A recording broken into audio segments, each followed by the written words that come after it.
Lors de notre séance du 15 novembre 2022, notre Conseil de l'Ordre a décidé la constitution d'un groupe de travail spécialement consacré à la question du statut de l'avocat élu, élu national, parlementaire ou européen, élu local. Nous avons en effet fait le constat que nombreux étaient celles et ceux de nos confrères qui étaient engagés ou souhaitaient s'engager en politique. La difficulté que rencontrent ces confrères, c'est celle de la conciliation de leur vie d'avocat avec leur engagement politique. Notre groupe de travail s'interrogera sur ces difficultés et proposera éventuellement un certain nombre de recommandations pour essayer d'y faire face.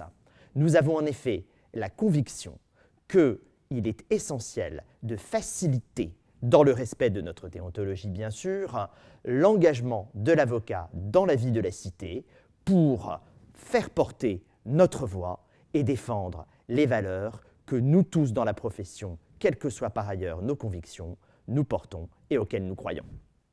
Également, notre bâtonnière Julie Couturier est revenue sur les événements institutionnels de cette semaine, notamment sa rencontre avec M. Benoît Cœuré, le président de l'autorité de la concurrence, mais aussi l'inauguration de la Chambre internationale du tribunal de commerce de Paris, également une réunion avec les chefs de juridiction du tribunal judiciaire de Paris en présence des membres du Conseil de l'Ordre et des magistrats du ressort, mais aussi le groupe de travail Magendie à la chancellerie pour modifier le décret concernant la procédure d'appel, et enfin la conférence des chefs de juridiction du ressort concernant la situation des mineurs.